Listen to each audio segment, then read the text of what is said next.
Okay. Yeah, great. So a very good evening to everyone present here. I hope you all are doing well. My name is Nandan Purwal, and I am an events executive at UCL Entrepreneurs Society. I will be the moderator for the event today.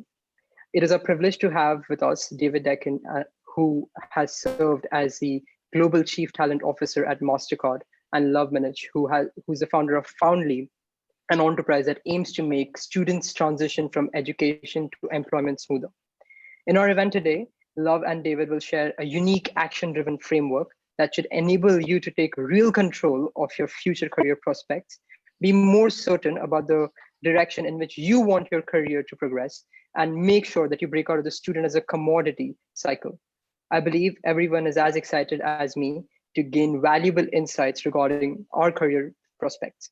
I would now like to request David and Love to begin the event. Thank you. Also, I would like to add that if you have any questions, feel free to drop them in the chat box or raise your hand or unmute yourself to just ask them. Thank you. Yeah, and thank you, Nandan. We really do appreciate that introduction. It is, I have to tell you, when you agree to do these things, you explain what it is that you're going to cover, an action-oriented framework that's going to help you do a whole number of things, including probably solving world peace. And when you actually listen to that back, when someone actually says, "Hey, this is what you're going to do," we're going to do our best for you. We're going to do our very best to bring you insights and ways of thinking about approaching the next step in your success and in your careers. Yeah. So we're going to do our best. And I would just emphasize this thing about getting involved, asking questions. So we have very deliberately not gone down the formal route. So we haven't prepared lots of slides. We haven't created a whole kind of dog and pony show. We actually want to have a conversation with you about what we know and what we see and what we think how we think we can help you with that knowledge. Yeah. But ask us questions. Yeah. Drop stuff in the chat. Take yourself off mute, as Deacon and Veronica did. Say something, shout, wave, whatever you need to do. This will be much more interesting for all of us, honestly, if you get involved. Yeah. Yeah. Lav, tell us about you a bit. Yeah, I will do for sure. So yeah, my name is Lav Minic, as you already know. I'm currently a founder and CEO at Foundly. And yeah, I think Nandan said it really well. Foundly is a company that is on a mission to enable students to painlessly transition from education to employment. And we can talk more about Foundly later, but let me first tell you a bit about my experience and kind of, why would you listen to me, right? So I was a student, let's say 3-4 years ago. So I'm still relatively fresh out of uni, right? So I really do remember your pains and kind of what you're going through right now. So I can totally relate, right?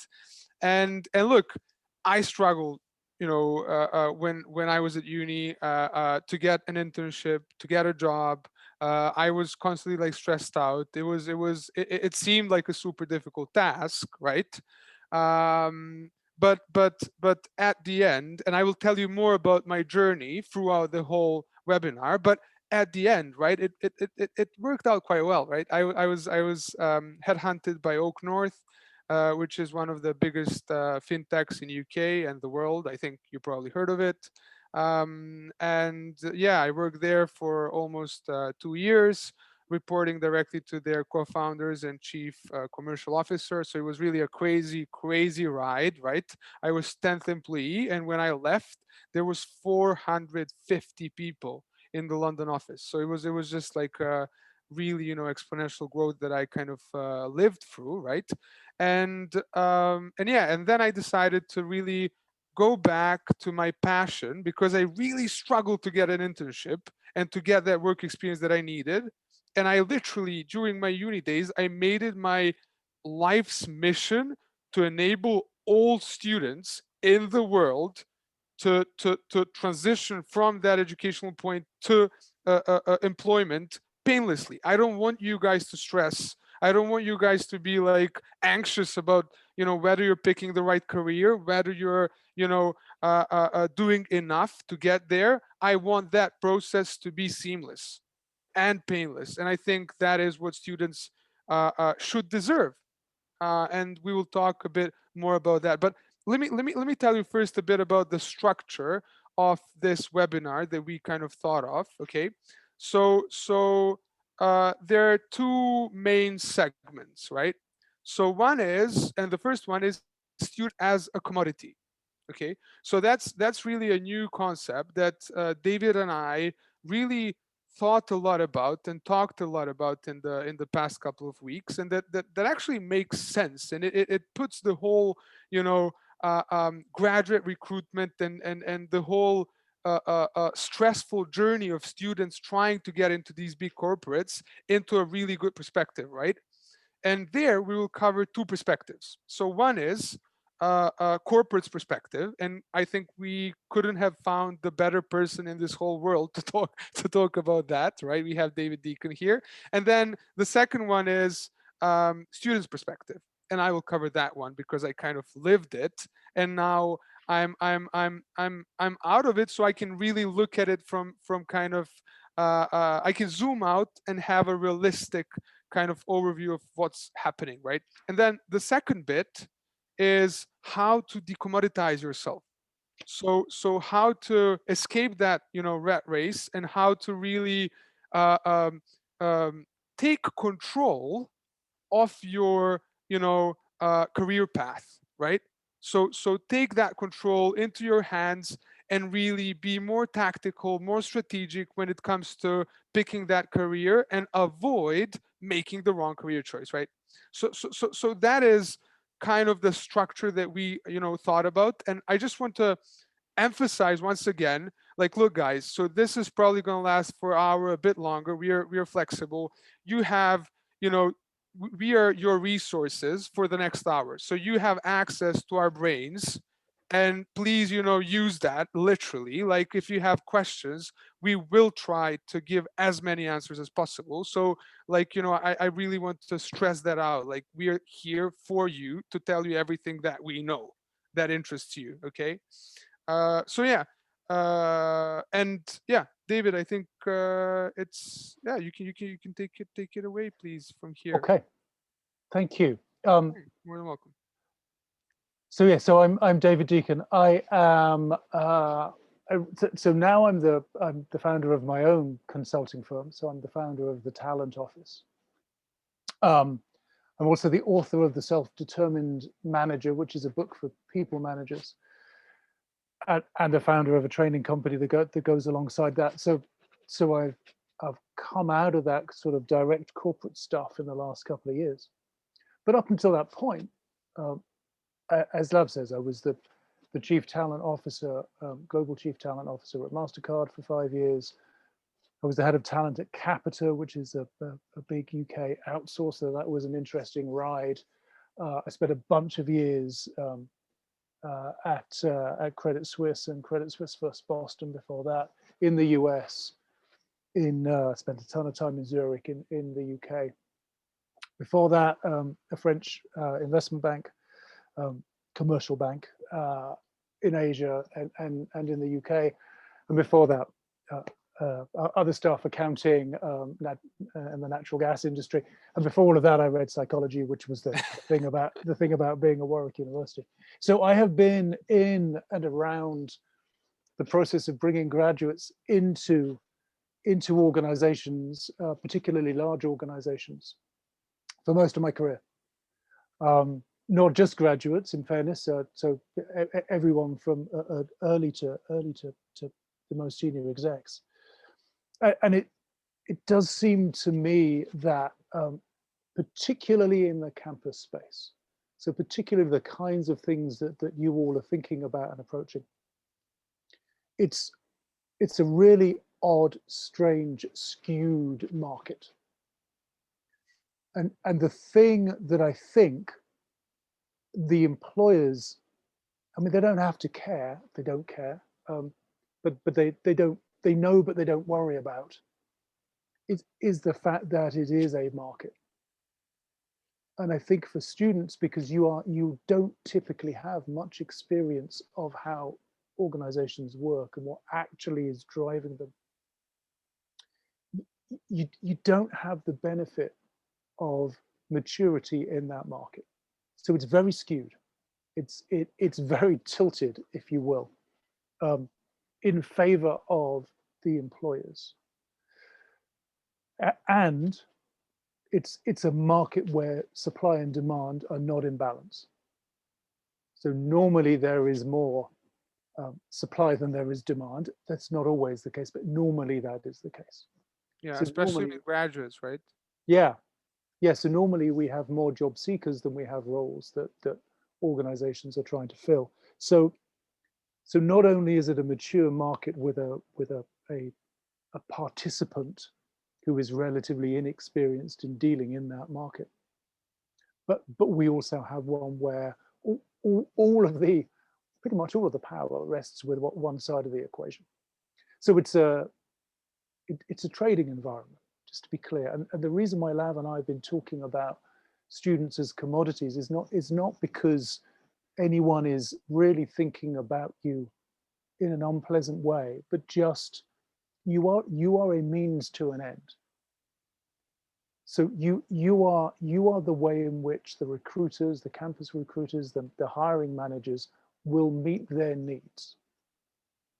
And so you kind of have to understand that this is not a personal exercise. This is a target-driven exercise. So the recruiters have targets. They know how many people they need, how many roles they have, which schools they want to recruit people from, and they've done the math, so they know what that filtering looks like. They know how many people to contact, to put them through the scraping of your CV, to put that through the video screen to get you until eventually they've got a small number of people who are going to meet their target into the end of the funnel. And so at no point up to that point is it personal. Yeah. It's just a trading environment, and they are looking to trade with the best talent they can find. So the hard thing about this is, and I guess the other thing about the market, actually, now that I think about it, is that there's a handful of relatively high profile firms who are recruiting quite a lot of graduates, and they are the people who have the budget and the resources, and you see them on campus, and they sponsor the societies, and they used to do, events and drinks and all kinds of good things when they were allowed to, and you kind of got to know about them, but they were a small segment of the market. Actually, the market was a much broader group of organizations who wanted talent, who were looking for talent, but who didn't have the resources, didn't have the profile that those relatively small numbers of firms have. And some of you on this call will end up in firms like that, right? You'll end up in Accenture or Bain or McKinsey or wherever, because you're at UCL and because you are almost certainly right at the top of the pyramid of talented undergraduates and graduates. So some of you are going to go down that path, but a fair number of you will not, because they are looking on that student population as a way of hitting their target. Yeah. They're not looking at you thinking, we want you. They're looking at you thinking, we want someone with your profile. Yeah. That's a very, very different thing. So they're trawling, right? They are trawling. They are not angling for you yet, but you are not the salmon that they're after. Right now, they're trawling for fish. And so you are special, but not to them. Not yet. Not yet, exactly. Not yet.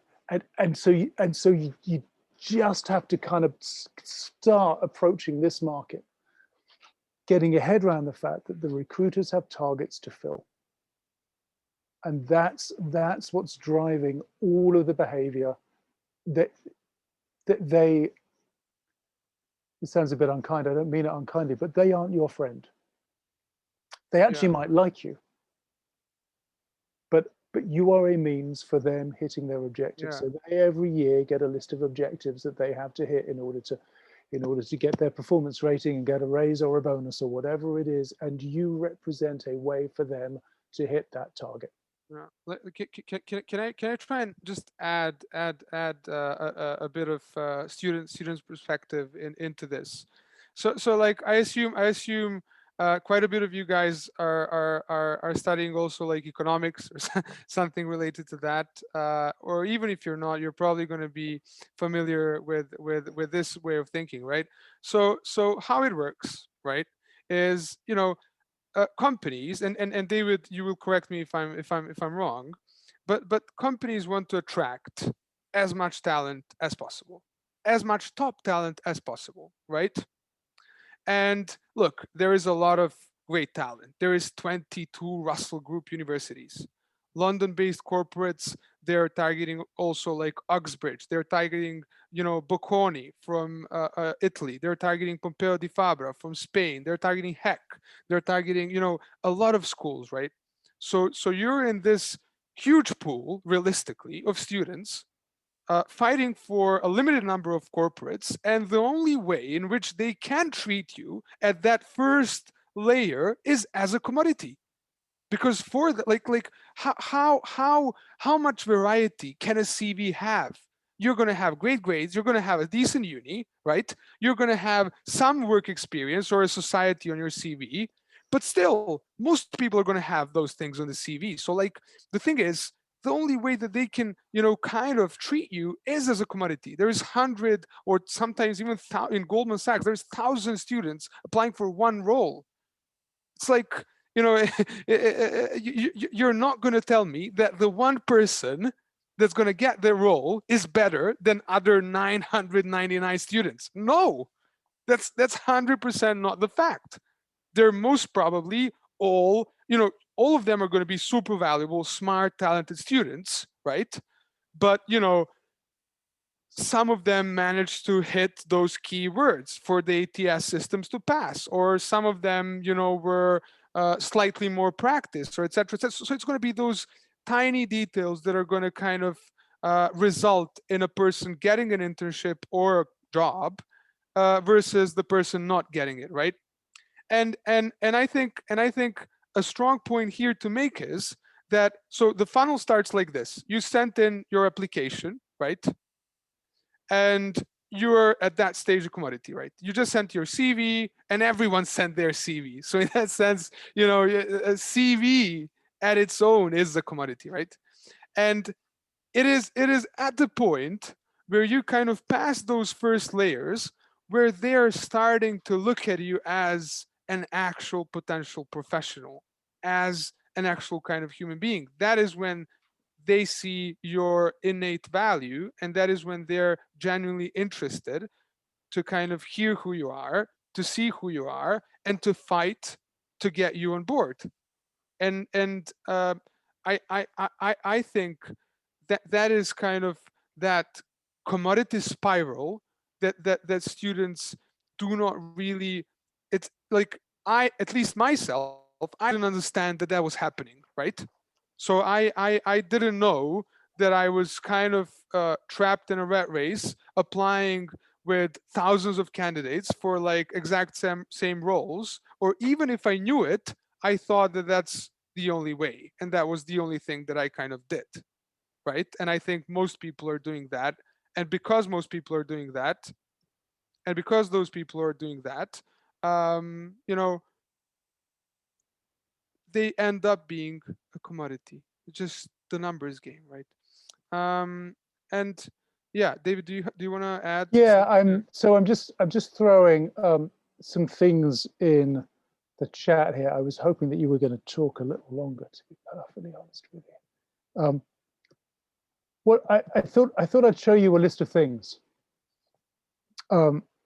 which I think are really important.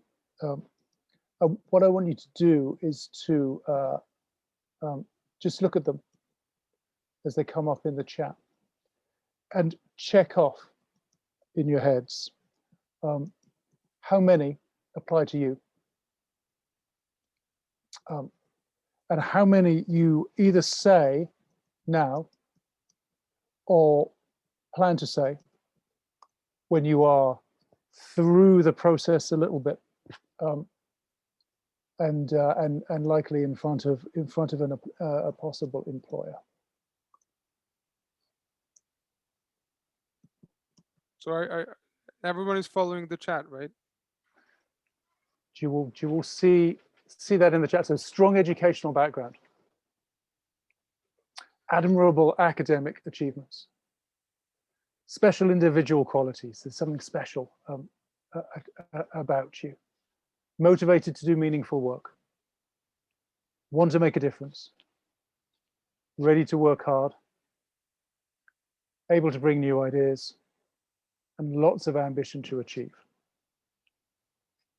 So as you look at that list, I'll tell you what, just throw in the chat, how many of the 1, 2, 3, 4, 5, 6, 7, how many of the 8 would you say you are going to rely on?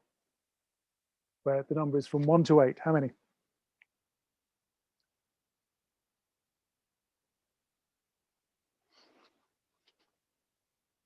Yeah, all 8. Thank you, Nandin. 7, 8, brilliant. Yeah, most of them. Yeah. Yeah. Yeah. And brilliant.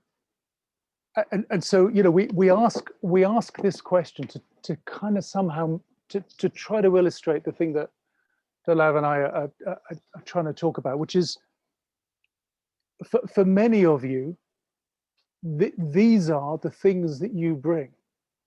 And if we ask this question at LSE or Warwick, you know, Warwick, and any of the other schools, people are going to say the same about themselves. And the challenge with these things is they're really important and they're really valuable, but they're not going to differentiate you. These things, despite how important they are and how important they feel, and honestly how hard won they are for you to have achieved them, aren't going to be the things that differentiate you. They are not the key to the prize. They're the ticket to entry. Right? You need these things in order to be able to play. But these are not the things that will help you win. And the number of really, really good students who are misled into believing that these are the only things that matter is honestly very unfair on lots of really talented people. And Lav and I are on a bit of a mission to change some of that. yeah. Well, that was a great illustration. Yeah. Thanks. Yeah, great. And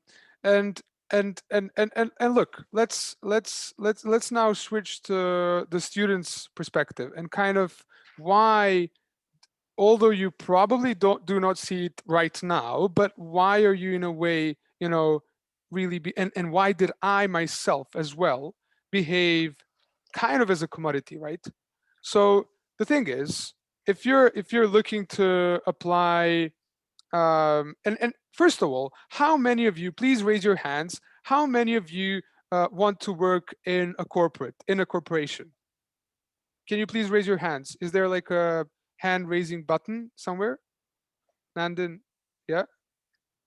Yeah, you'll find a reaction option at the bottom of the Zoom. Okay. So there's also a question from a student. Should we address it later or now? Yeah, is this the question from Max?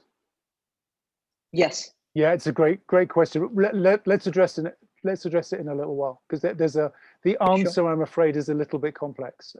But yeah, it's a great question, Max. We will definitely address that. Yeah. So guys, please raise your hands. You can find in the reactions bit. If you're looking to work in a corporate.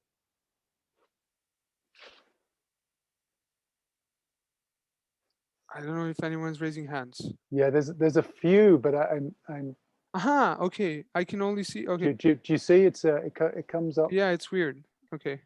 There's no like exact number. So Right. but yeah, okay, fine. Anyway, the point is, if you're looking to work in corporates, right, you're gonna follow suit of a relatively common behavior. So what I did, I kind of tried to tick all the boxes, right? So I was at Queen Mary's. Yeah, it's slightly weaker uni than UCL. UCL has a great name. Okay, fair. I'll put that out there. But look, I was literally the best student in my generation. I had all the prizes that you can imagine. I was president of every bigger society. So I literally tried to tick all the boxes, right? I had some work experience, and I started applying as everyone else through the exact same channels as everyone else for these standard internships at corporates like Morgan Stanley, JP Morgan, McKinsey, etc., etc. And I applied for 30 times, right?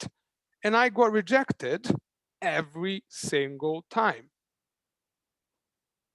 And now, when I kind of look at my behavior, I'm understanding that I was caught kind of in a trap of doing the exact same thing that everyone else in the market is doing. So I was literally behaving as a commodity.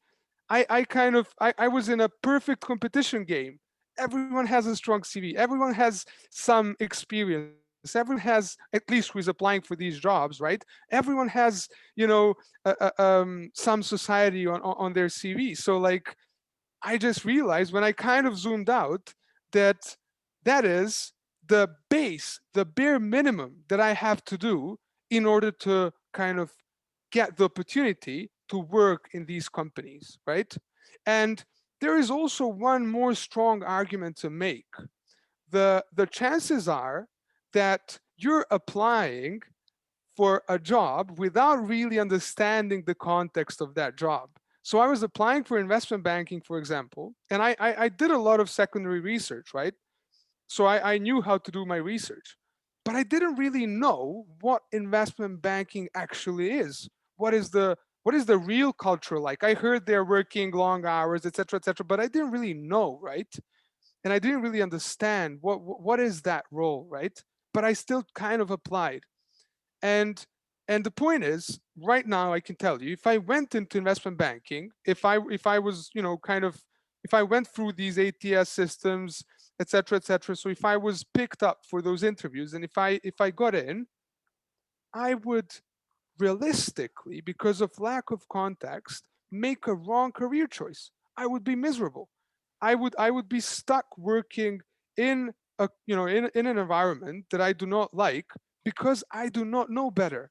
I don't know what are the alternatives. I have no other context. So I'm completely skewed towards that kind of one thing that I, pursued, and that will really define next couple of years of my life, right? So behaving as a commodity and doing the thing that everyone else does kind of threatens you of making an actual wrong career choice and finding yourself in an environment which you might not really enjoy just because you were following suit and following steps where everyone else is going and doing the exact same thing and basing your wants on information that everyone has, which is very limited, and the experience that you don't have, right? So in that sense, there really is a threat if you're just following these standard application process, standard channels, that you might end up making a mistake in your career.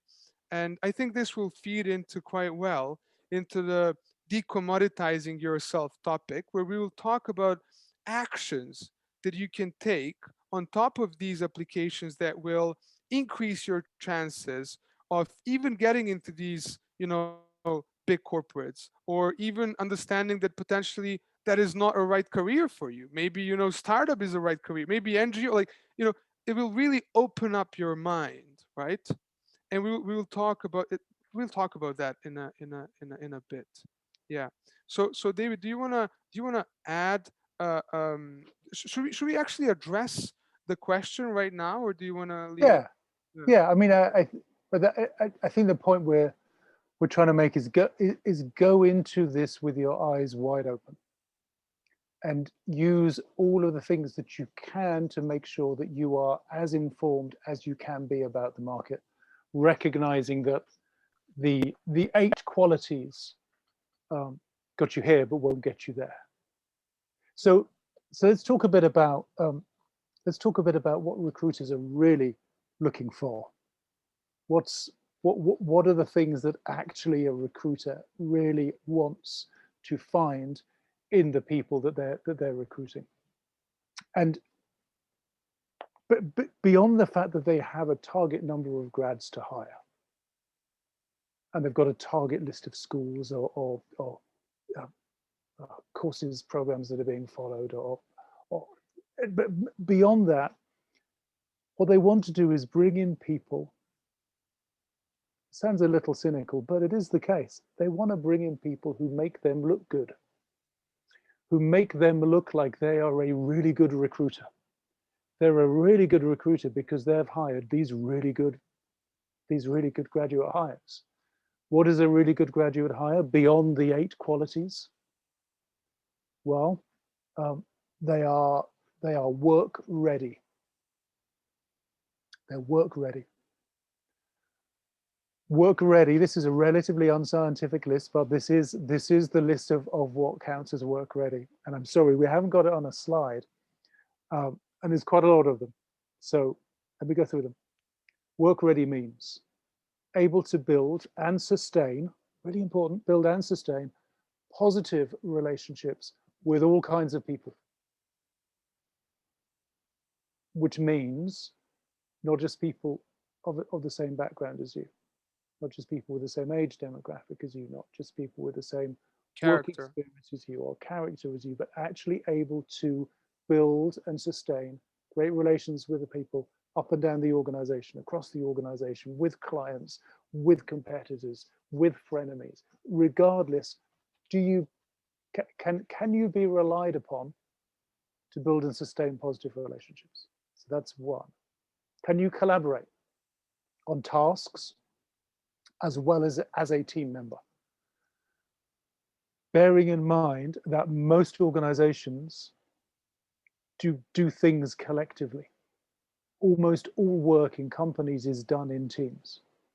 Almost all work for students is done individually because you're essentially competing with each other for a limited pool of grades. So the recruiter's looking for someone who's really good at collaboration. Can you be thoughtful, a kind of maturity, realism, sort of empathy? Yeah, kind of empathy level. It's sort of the it's almost the can we trust your judgment? Are you gonna be thoughtful enough for us to be able to rely on how you react and what you decide? Can you have good ideas? Not so good that you fall in love with them and can't be dissuaded, but do you have good ideas? Do you have energy? So they want energy. They don't want explosions, but they want energy. For want of a better phrase, likability. Are you a good human? You resourceful? Can you find ways to get things done without essentially saying, "Hey, I need something. I need budget. I need someone else." And sort of related, are you able to take initiative? Can you learn? Do you have the potential to learn and apply that learning in new situations? Are you flexible? Are you willing? Are you happy to kind of roll your sleeves up and get stuff done regardless? Are you facile with logic and rigor? Can you construct an argument without picking a fight? Can you be positively persuasive? And are you independent, but not so independent that you're off the charts? These kinds of things are the kinds of things that make you work ready. And the summary is, we can trust that they'll do well here. Yeah. And yeah, and look, we'll share this list Yeah. with you after the webinar, so you don't have to really write it down right now. We're gonna share a couple of questions that you should ask yourself after the webinar. And the point with that list is, what you need to be doing is thinking about, what is it that I have done or experienced in my course, in my work experience, in the other things that I'm doing, in the societies, in the ways that I get involved and interact. What are the things that I have done in all aspects of my life that provide the evidence that I am work ready? Yeah. Not necessarily the direct analog, but things that are parallel to these things. So that once you get closer, you can demonstrate without having to be asked, without having to make a big deal of it, that you are work ready, because you're understanding fundamentally what it is that the recruiter is really looking for beyond that initial 8. Yeah. Yeah. And look, let's now get into that action. Let's get into that framework and those things that you can do right now to kind of make yourself work ready. Like, what are the things that you can actually kind of do? What are the things that how should you think strategically and tactically about becoming work ready, right? Let's get to that bit. So look, there are essentially 4 key things that you have to hone if you want to be successful in your career search as a student, right? So there's this thing that everyone talks about, commercial awareness. As a student, I kind of understood what it is, but now it really kind of sunk in, and I can try and share more about that and how you can get that commercial awareness with you now, okay? So it's not really only about reading those newspapers and kind of trying to be up to date. It's a bit more than that, right? The second one is work experience, right? So I would even say that work experience is the central thing, right, that um, enables you to really signal to employers that you are work ready. And I will tell you how, on my example, my personal example, how it worked, right? So second year, I was doomed, right? I was I was stressed out, rejected 30 times. I thought I'm over. I'm not getting that internship. What's happening with my life, etc., etc. So I was really in a bad place, right? And then I was like, you know, damn this. I'm actually going to take action. If they're not giving me that internship experience, I'm going to create my experience myself. So I kind of started 2 startups. One was a data analytics company that actually kind of employed students, because I really wanted to help other students as well who didn't have work experience. And I got like 10 amazing students. We got 5 startups who were our clients, and we actually did pro bono, fair enough, but we actually did real work, real consulting work for these startups. And the other thing was Foundly. Foundly at that point was a slightly different idea. I'm not going to go into the details, but I went through the accelerator in my uni, and I was literally building up like 2 companies at a time. And that was amazing. And it's not about my CV, it's about the context that I'm getting in. So it's not really about that, how I'm going to present it to anyone else. It's about my experience. It's about that context that I'm receiving. It's about that if I'm talking about something in an interview, I know the goddamn thing that I'm talking about because I lived it. I did it. I went through that consulting process with the client. I know how to express that. I know how to tell them what I learned from it. So it's really that it's like extremely powerful to be proactive and to think about the ways in which you can get that work experience. And look, my CV all of a sudden is not a regular student CV, right? It has references from a university that backed me to start these 2 companies, from like my professors, etc., etc. And all of a sudden, I'm becoming attractive. I'm applying again, third year, right? I'm applying again for like Deutsche Bank, hedge funds like Eaton Vance, etc., etc. And I'm actually getting offers. Like I'm being invited for these interviews. Like the game has changed all of a sudden, right? Like I'm not a commodity. I'm unique. I have the experience that is different, right? And look, this is not my call. So now we're gonna go and talk about all different strategies that you have and should use, that have to and should use in order to decommoditize yourself. But I first wanted to kind of start with my example, right? Because that is something that's closest to me. So I'm not calling out everyone to start their own company. Someone doesn't want that, and that's totally fine. There are other ways to take the initiative and do this important thing, right? To be unique. Okay. So so I'm not telling you just, it's proven that it works because I proved it on myself and on 10 other people who were at that point in my consultancy thing. They all got jobs, amazing jobs at strong corporates after having that experience. Okay. So things that, and the place where you actually want to be in, right, is a place where you have the context of the industry, of the company that you want to work in, right? And you might think like, how do I get that? But let me ask you a quick and simple question. um, are you, first of all, like utilizing LinkedIn? Do you all have LinkedIn?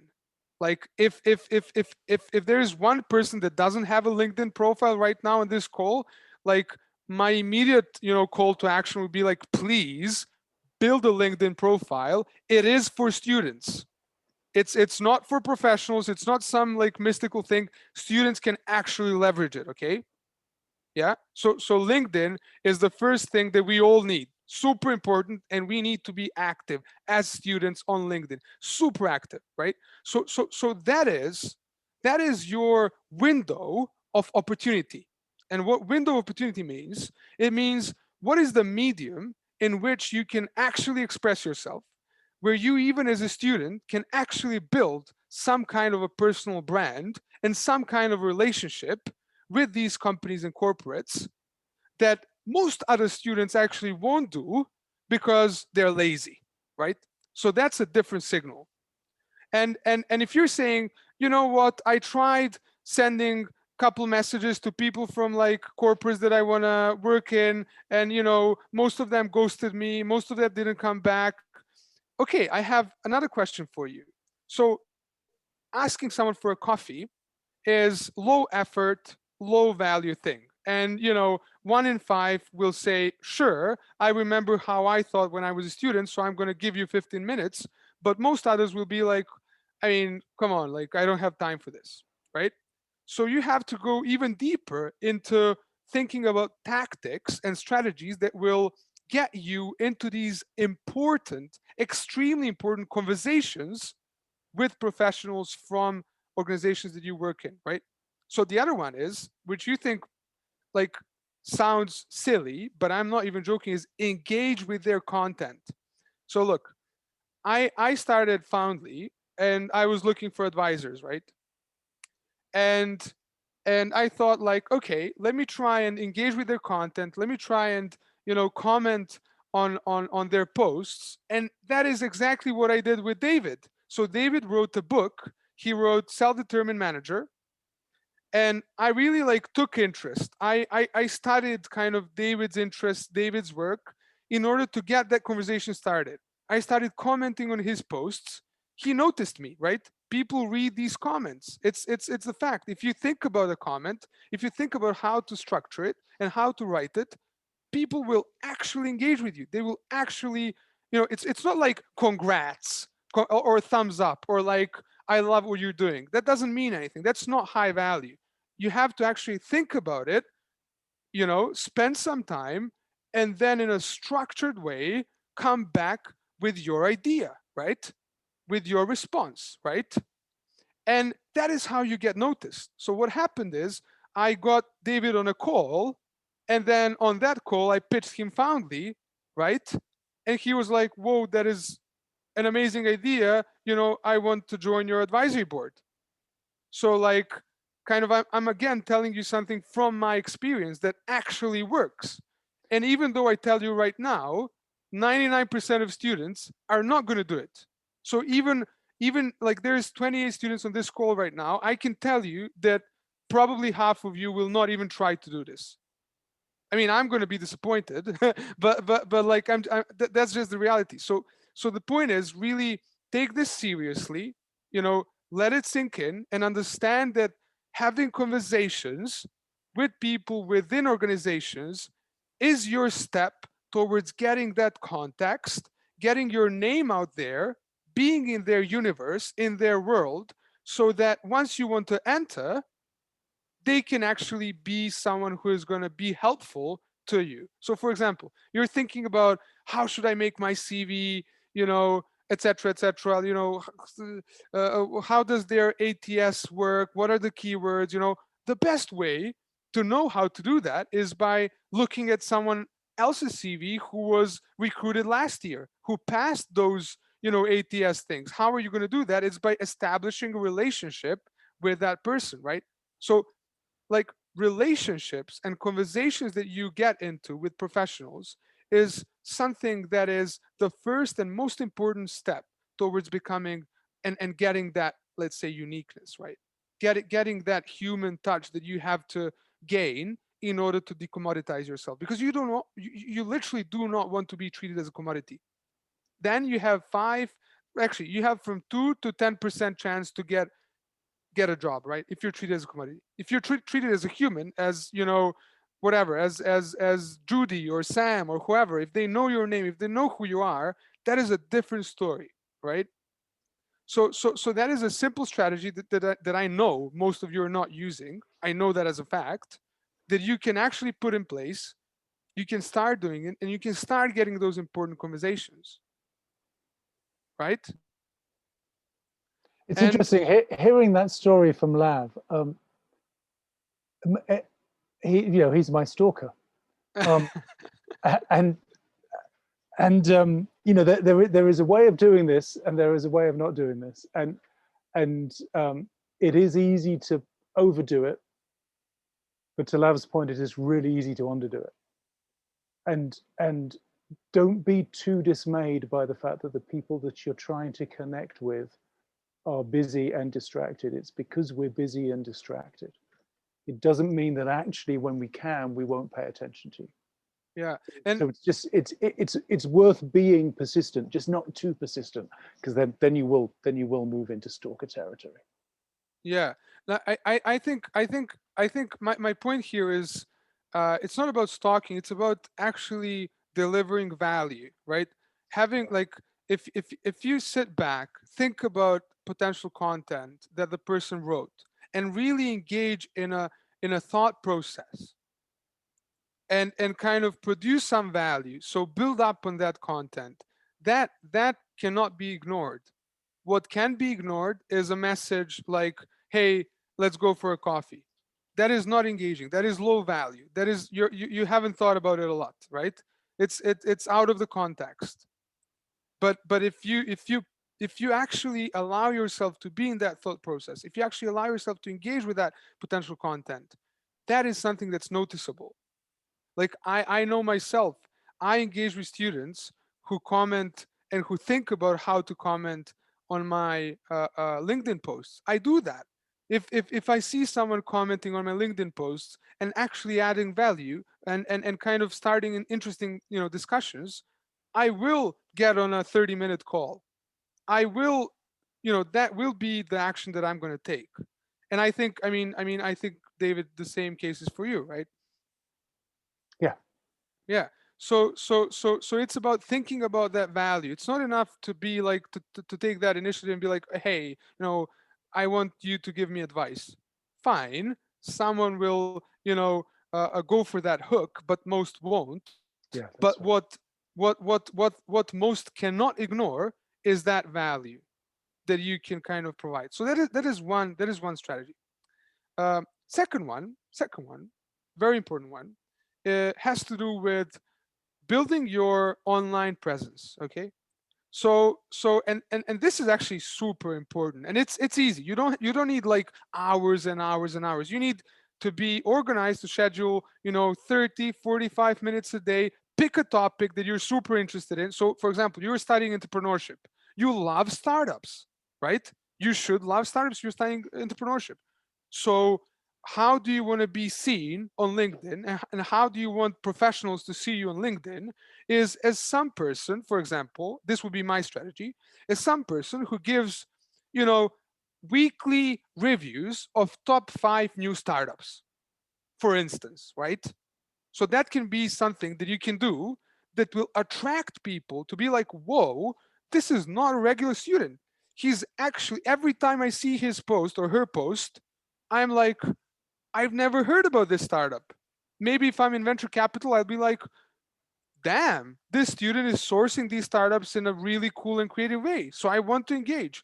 If this student, reaches out to me and asks me for like a 15-minute chat, I'm going to be like, yes, sure. You posted a lot of cool content that was, informative for me.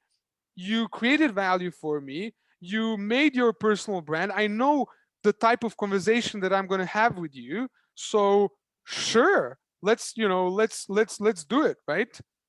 So like the point is, you really want to leverage the hell out of the tools that you have, and that right now you do not really believe are, and maybe you never thought about it, that it can be super powerful. But yes, it really can, and it really is super powerful, right? Maybe first 50 posts are going to be, you will need some time to practice. You will get better. And trust me, my posts were, I'm sorry to say, but my posts were shit when I started writing. Like no joke. I literally, and it took me even a year to start, writing posts that get to like 50 likes, sometimes 100, sometimes 200. But it's like it really took me some time, right? And that is normal. You have to look in a long-term investment alike perspective when it comes to building your career. You're looking, where are you investing your time, and what is the biggest time to reward ratio of your actions, right? So that is type of thinking that you should really, employ, right? When you're thinking about, the career. And then I can give you, ton of examples. I can tell you, like, look, you have, if you want to go into investment banking, trading, or whatever, synthesize news, literally synthesize news, and post, you know posts about uh, uh, the craziest IPOs that week or that month or whatever. Just pick that topic, leverage the hell out of it. That exercise will enable you to immerse with that context, and to really kind of get the understanding and get your audience that will be that will literally want to kind of engage and talk to you. So that is a really, like, that is a really strong, underrated, and under leveraged way of thinking that students can employ in order to literally get ahead. Like, if you're being useful, if you can show in that intentional way that you're interested in a topic, you will get into more conversations, and you will even, trust me, you will even be referred for internships, for, like, graduate schemes, or even for analyst type roles. Like, people will be like, damn, this guy consistently, or this girl consistently published posts on LinkedIn for like 3 months or 6 months, and they make sense. I can see how they're better and better. Like, I want to have that person on my team. Simple as. Like, that is how professionals think. That is how, those are the signals that you as a commodity are not giving to the professional. Those are the signals that 99% of students are not giving to the professional. 99% of students are going to go and apply for a regular traditional channel for the internship, for the graduate scheme, and there is 90% chance that you're going to be declined and done. You're going to go for the emotional roller coaster. You're going to be like, oh, what can I do? Just that's life and stuff like that. But no, that's not life. And yes, there are things that you can do. right? So that is kind of the active, initiative-led, right, approach that you should really focus on, because there is a load, like ton of things that you can do in order to really be noticed, right? Yeah, David, do you want So to add yeah, something? well, I really got passionate about you this. did. Love that. But I'm just reflecting. It is 2 a.m. in Singapore, and Yeah, I guess you guys signed up for an hour, plus or minus. yeah. Let's. Um, Yeah, well, I'm fine with attending the call further, but whoever feels the time zone is a bit tricky and you want to leave the call, please feel free to do so, because you'll be posting it online as well. So if you want to watch after a point, you can rewatch it and hear back. yeah. Uh, yeah. Maybe let's then move into, because I can we can talk more about these frameworks, tactics, actions that you can take. But I'm thinking maybe that I should probably create like some, maybe even a LinkedIn post where I'm gonna make like a detailed list of all of those. So if Yeah, if you it's a good wanna, idea. if you're interested, if you want to see kind of what are different things that you can do, I'm gonna post it on LinkedIn, and then you can actually kind of, all of you can access it. Does that make sense? And now let's maybe focus on questions. So feel free to literally ask any questions that you want, and we are here to, for the next, let's say 10-15 minutes, we will try and really answer as many questions. I think we should go back to Max's Yeah. question, which Yeah, so is Max was academic achievement or work experience, which is the most important. yeah, I think that one is like, do you want to take it, David, or Yeah, yeah. I mean, the answer is both and neither, right? They're both important. One doesn't cancel out the other.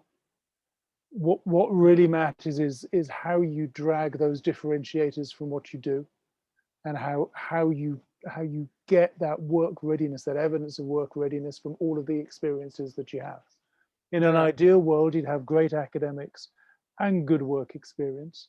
And one of the reasons why we love Foundly is that we're trying to democratize that whole process of getting work experience. But and so ideally both, but yeah, necessary but not sufficient. You then need to convert that into what is it that makes you work ready? What is it that's going to make you stand out? yeah. And I would like, so I think, so look, if the equation is like, should I focus 100% on my grades and be the best student ever but have no work experience? I would say definitely no. Like, it's okay to be lower first or upper to one.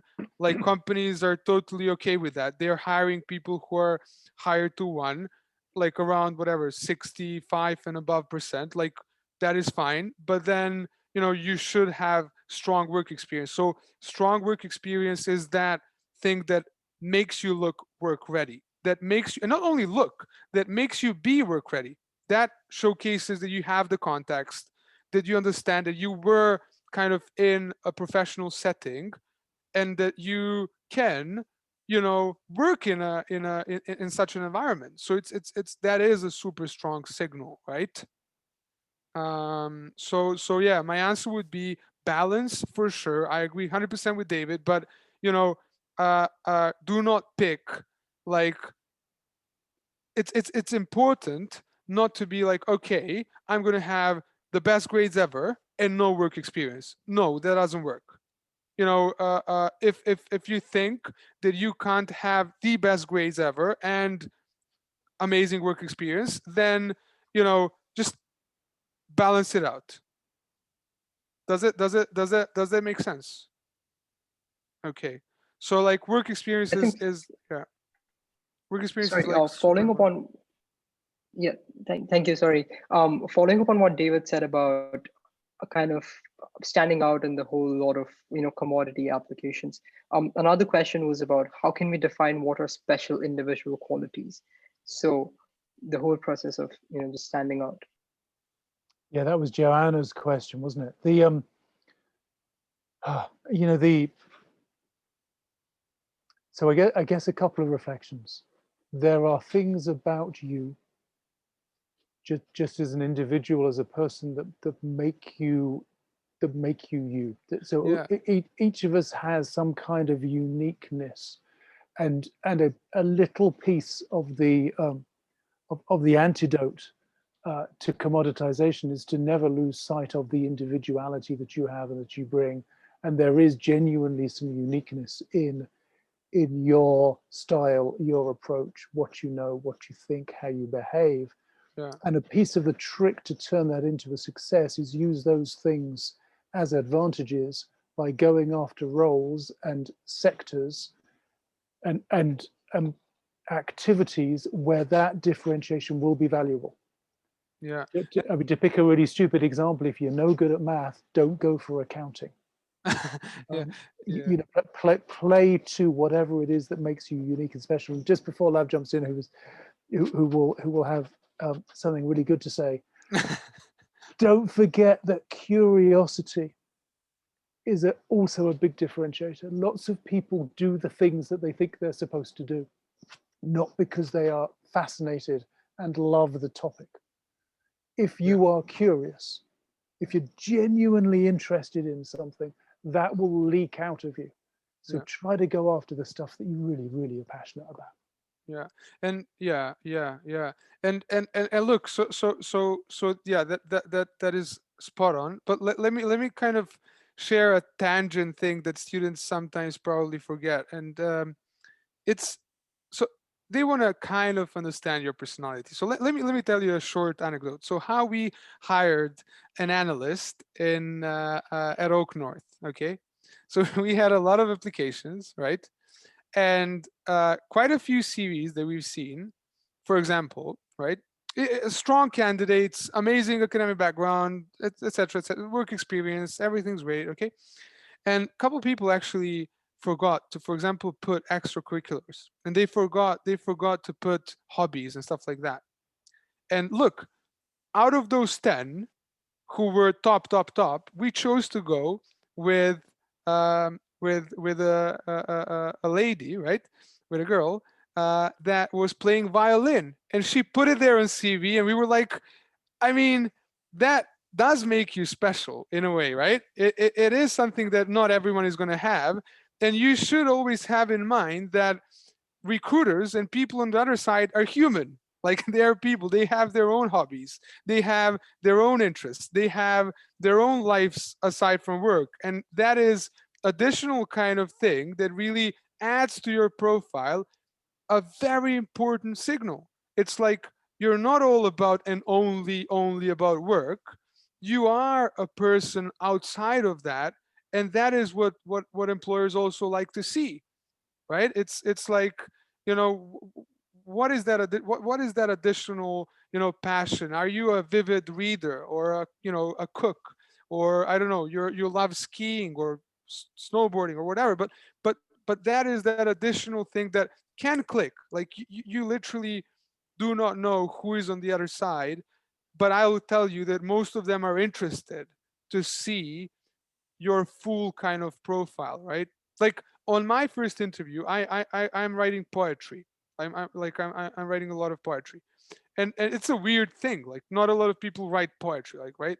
And I spent, like, I think I spent more than 30 minutes talking to the HR person about poetry, and that was kind of the conversation that really broke the ice, and that really led towards a good, relationship for the rest of the interviews. So, like, please do not forget that tiny bit on your CVs as well, although that's tangent to what David was But saying, but I just remembered that. yeah, but it's an important thing. I put in the chat a little bit of a summary of the kinds of things that you were talking about, Lav. So it's a reminder to get active. So be very deliberate, Yeah. refine your story, build your reputation, which was all of that stuff that Lav was talking about being on LinkedIn and being active, but also decide how you will be memorable. And in a way, what you've described is someone deciding how to be memorable, just as you were memorable to that recruiter because you did poetry. Let's, however, not mistake what the recruiters were doing was assessing you for work readiness. What were they testing you for? Ability to bring ideas, ability to think independently. They were testing you for that maturity and independence. And so they were testing you. They loved the fact that they were able to do that by talking about poetry, but they were still assessing your work readiness. Yeah. The reason why the violin is such a powerful example is because learning an instrument is a discipline. Playing an instrument in any public forum is a performance. Discipline and performance are work readiness. So be memorable, but use it in pursuit of showing how you will work ready, because that just makes the recruiter happy, which means you're much more likely to get to the next stage. And so we have one more question. It's a really cool question.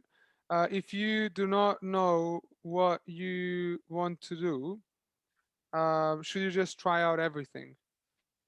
And then it's like, will it look like you're not focused or confused, or will it look good? So look, I think that is actually, David, do you want to go first on this one? I'd love to. Look, I think it's a really, really good question. When we started talking about this webinar, and we came up with the title of "Don't Make a Mistake." We kind of got to the place of saying, actually, you can't really make a mistake.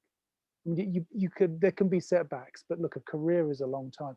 It's a really good thing to not know, and to do some research, and to get a range of experiences, and to try things out. That's actually really smart. It shows maturity of thought and a certain amount of independence and initiative. So it's a good thing if you can do two things. One, explain why you went for the things that you went for.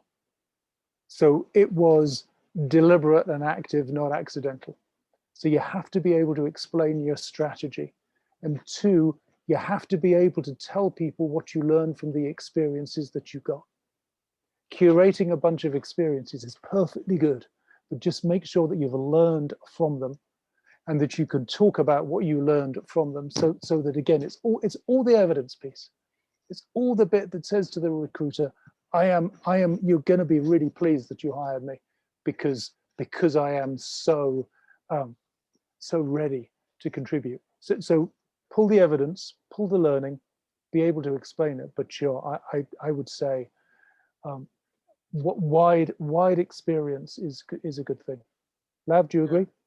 Yes, I completely agree. That, I think my point was very similar. I think if the best way to figure out what you want to do is by getting involved, right? And by being active and actually getting that experience. And that's not only the best way, that is the only way. And there is like another point.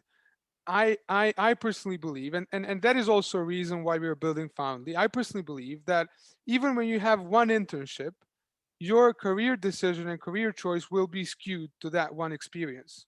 So I believe that students should be able to get as much experience as possible. But unfortunately, right now at this stage, like, work experiences is not democratized. It is a privilege. So students, even if they get one internship, they're super happy.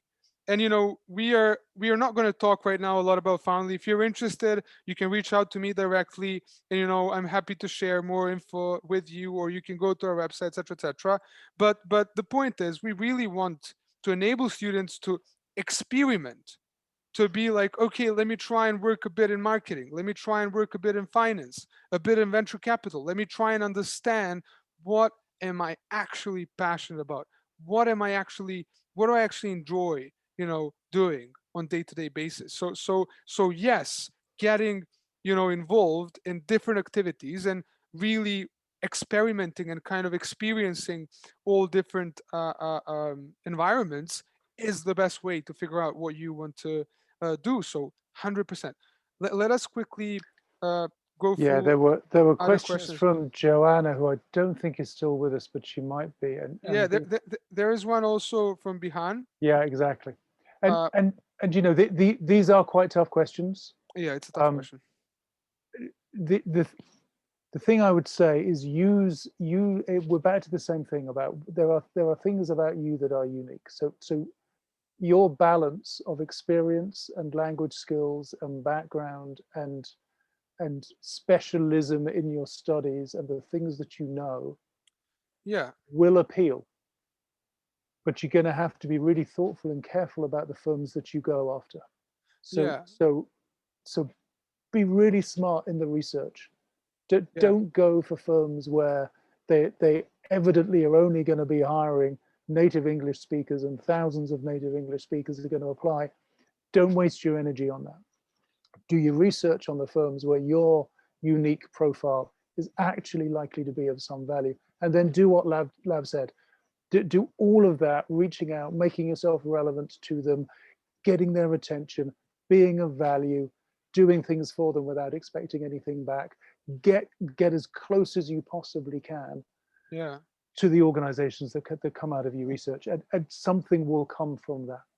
yeah. And look, I think just an idea literally popped up. Like your question, Bihan, is material for an amazing LinkedIn post. Like I'm not joking.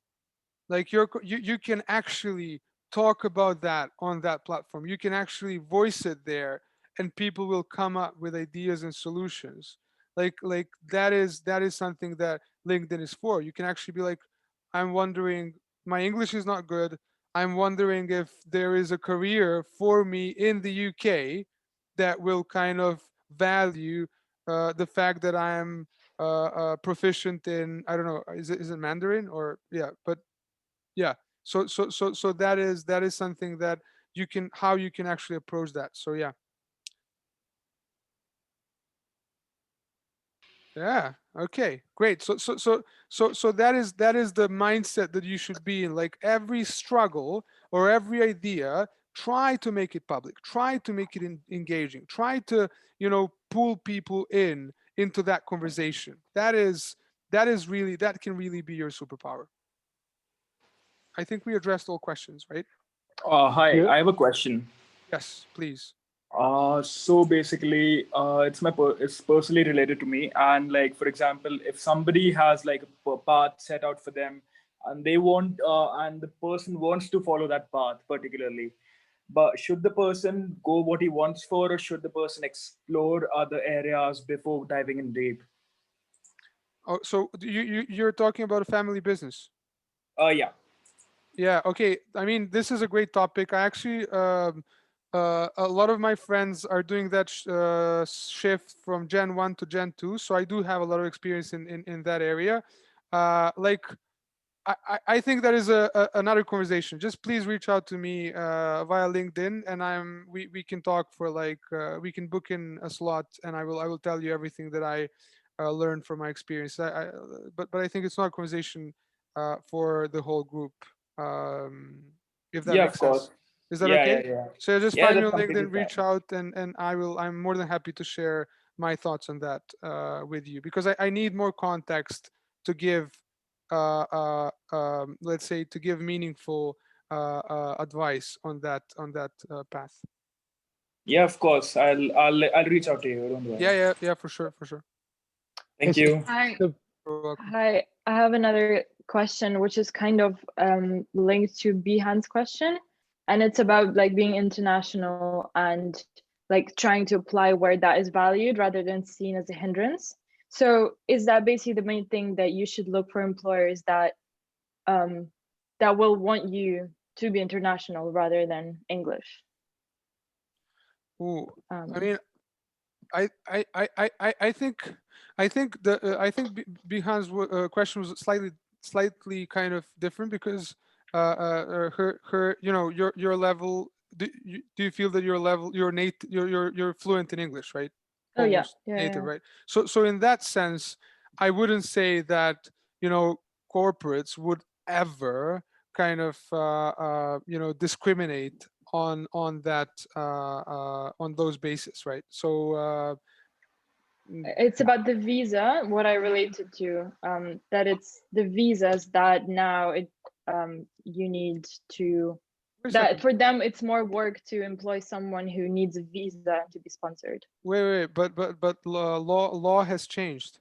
So you have 2 years after uni, right, to work and to find work in the UK. That was not the case when I was a student. So I remember that struggle because I'm Serbian. So I had to be, my visa had to be sponsored. So I totally understand and get you. But the game has changed. Like right now you have 2 years, and in these 2 years you will be and become that important to those employers that sponsoring a visa is not even going to be a thing. They're not going to think like at all ever about that. So that's not your worry anymore, thankfully. I think that's an amazing law and amazing progression in the UK, but you shouldn't worry about that right now because you're at the same, like the playing field has leveled out. Like you, once you complete uni at UK for 2 years, you can actually work without any visa restrictions, and so don't worry about that. That's not a problem anymore. And honestly, most organizations are very used to applying for visas for especially corporates. For their graduate hires. It's not a big barrier. It's for corporates, no. For startups it is, to be honest. Sure. Yeah. I mean, at least it was. Now it's because they need more proof. They really need to, they have to know that you are that person that that they need in order to kind of sponsor it. So I remember it was a hustle to kind of get visa sponsorship from Oak North, although they received like ton of money in funding and etc. etc. It was like I really had to persuade them. So I get your point of view, but that is out of the picture now. The law has changed, so it's fine. Hey Lav, there was a question from Jonathan. Yes. Asking about, as you reach out, do you go for senior people? Oh yeah. Do you go for junior people? How do you target your outreach? Okay, awesome. That's a really good question. So look, so there are a couple things. I think it is. So I think that junior, right, is gonna give you more hands-on advice, and that's the reality because they went through the process, right? And they know the ins and outs of it. If you're talking to a more senior person, he's gonna tell you more about like the career journey, some high level advice, etc. So it's really different insights and different contexts that you're getting by talking to these two different groups. The thing is that you should obviously, if there's a lot of people, you should go for the ones who are actually posting, because that is giving you the material to meaningfully engage with them, right? So if you have two people, one is posting, one is not, you might want to engage with someone who is actually posting, because that way you're going to be noticed. I would say that having a conversation with junior, if it's a corporate, right, and there are only like graduate schemes, etc., it might even be more useful for you than talking to someone who's super senior, because juniors are close to you. They know to tell, look, this is what you have to improve on your CV. This is what you have to be careful with and about, etc., etc. This is what the process looks like. So probably they will be in a position to give you more hands-on feedback on what you should kind of improve. So in that sense, I would put them as the first order priority, and then the second order priority would be someone senior. But I would definitely pursue both. Does that answer your, like, is that a good answer, or should I elaborate more? Can I get a yes or no? Or okay, awesome. Yeah, do we have any other questions? Last questions. Okay. I guess we don't have any more questions. So I would like to first thank Love and David for hosting this and answering all our questions and queries. It was really great to hear from the both of you. Before we leave the call, if you guys have any final words for our participants. Yeah, so I think, just let us know, was this useful to all of you? I know, some left, but was it useful? Did we hit right spots, right pain points? Did we talk about relevant topics for you guys? Was it something that you would recommend to other friends to kind of go out and hear it out? Was it valuable? I think that will be the best feedback for us at this stage. So please, in comments or chat or whatever, just let us know. Yeah, that would be really, really helpful and useful. Yeah, and I would say we are at the start of something which I think is really important. We're gonna start to create a difference for students. It's going to be a bit late for your cohort, but for the students coming after you, we're gonna make quite a difference. So to the extent that you have ideas or thoughts, or just can talk a little bit to your friends about Foundly along the way, please do that, because it's a great idea. The challenges of getting hired in this very skewed market is not really okay, and we're going to change that if we possibly can, and your help along the way would make a big difference. So thank you for your attention. Thank you for the great questions as well. Yeah, and guys, one last thing. So please make those LinkedIn profiles if in case you don't have them. You can add me, you can add David, and if you have any questions, you can reach out, and we'll be happy to kind of engage and talk to you guys. So yeah, okay. Thanks a lot. And sorry, before we leave this call, can I please request everyone to switch on your video so we can take a small picture for the memories? Okay. Yeah, sure. Come on, guys, switch on cameras. If you're not in pajamas. Yeah. Even if you are, it's okay. Even if you are, yeah, exactly. Most right, of my day, I'm in my pajamas. Yeah. All right, 3, 2, 1, cheese. Awesome. Thank you. Great. Okay. Thanks, Nandan, for hosting us, and hope you all enjoyed it. And guys, let's rock and roll. Get your careers and kill it. Okay. Thank you. Thank you so much. Thank you, guys. Bye, Rob. Cheers. Thank you. Bye. You're welcome. Bye. See you. Bye.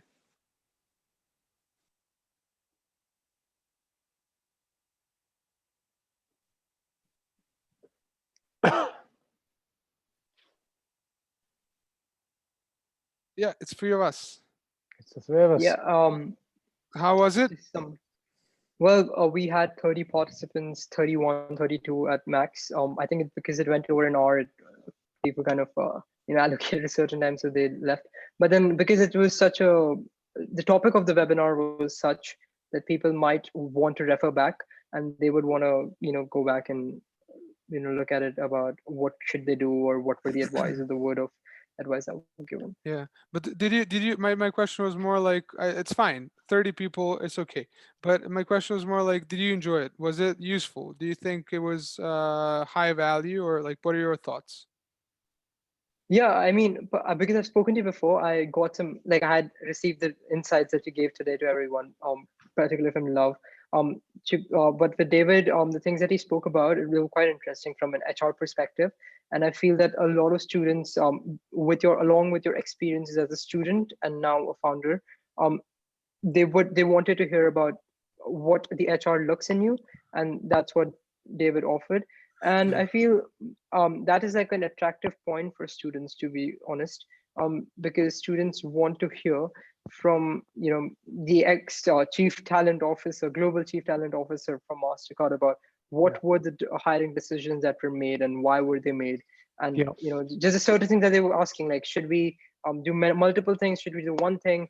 And I'm pretty sure if we have if we had a higher attendance or more people who wanted to engage, there would be more such questions. But it kind of, it was really helpful that way. Good.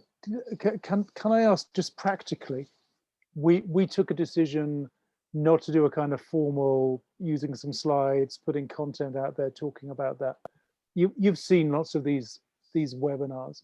Which is it better to have some visual structure and the things that people can look at and read and all the rest of it and go back and forth, or is this talking head thing a better way of engaging with them? I feel a presentation won't do justice to such an event, but if there were some visuals that, for example, maybe in your background, maybe on your screen share, Yeah. with your conversation, it won't be like a presentation, so you don't have to go slide by slide, but Yeah. rather just build it up Throw and some stuff up there. give with, yeah, and then just with each slide or each, you know, an image on the screen, you discuss it and you ask for opinions and questions, and then you move on. Okay, that's So- helpful advice. Yeah, so- that's good. Thank you. So Okay, so yeah. that, you know, people are looking at something and then they can like, oh, okay, so he's talking about point number 1, and then I have some questions about it because it's written. Suppose because Love was talking about 4 pointers, by the time probably you went to the 3rd one, the person would have forgotten what was the first one. So Yeah. when there's like a point strategy, it's important that, you know, you can Yeah. see it on your screen. Just, of course, it's not like a presentation then. Yeah. Yeah. Good. Hey, Nandin, can we get a transcript, or I guess just the recording, whichever? Yeah, I think recording would be possible. I will be saving this, and I think I should stop recording now. Sorry.